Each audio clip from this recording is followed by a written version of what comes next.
Good day mga kabonsai. Meron ako ditong Chinese Holly cuttings. Yan. Sa makakatanda, ito yung cuttings na pinutol ko doon sa inayusan kong Chinese Holly. At ibinabad ko lang sa tubig. And nung mga nakalipas na araw, may nakita akong ugat. And ayun, pinatuloy ko na. Yan, kung makikita nyo, daming lumabas na ugat. Yan. Bale sa video na to ay itatanim ko na to gamit ang river sand. Dito ko na itatanim sa clay pot. Syempre ang medium ay river sand.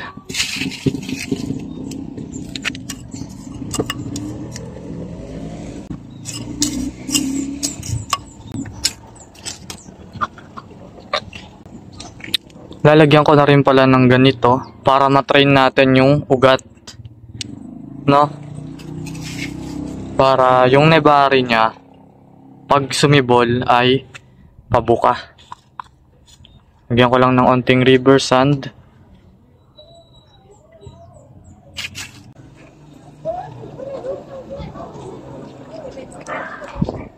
Ingatan lang natin yung mga ugat para walang ma-damage. At mas maging maganda yung pag-progress. Mag-shoutout na din pala ako. Shoutout sa'yo Sir Don Caffer. Maraming salamat po sa suporta. Si Sir ay galing pa ng FB page. At sa mga hindi pa nakakaalam ng FB page ko, ay puntahan nyo na at i-follow nyo din ako. Sa mga gusto magpa-shoutout ay mag-comment lang kayo sa latest video na ina-upload ko. Tulad nito, para ma-shoutout ko kayo sa susunod kong gagawing video. At kung dito mo naman to napapanood sa FB page ko, ay dalawin mo ang aking YouTube channel at mag-subscribe ka na din para makapanood ka pa ng mga content na tulad nito.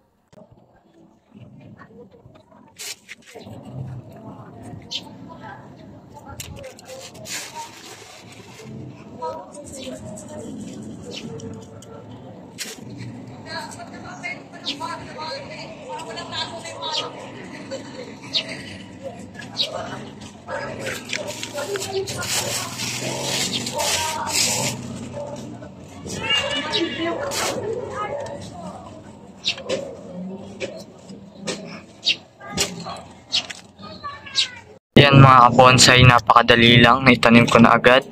At syempre didiligan natin. Tingnan kung gaano kaganda ang river sand. Ang bilis ng drainage niyan.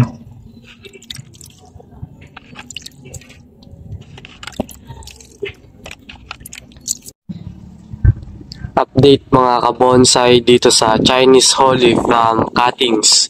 Almost 2 months, magti 3 months na at sobrang wild at sobrang lakas. May mga bulaklak pa. At syempre kung nagustuhan nyo tong video na to, huwag nyong kakalimutang mag-like, share, subscribe dito sa ating YouTube channel, Bonsayan TV. Thank you for watching!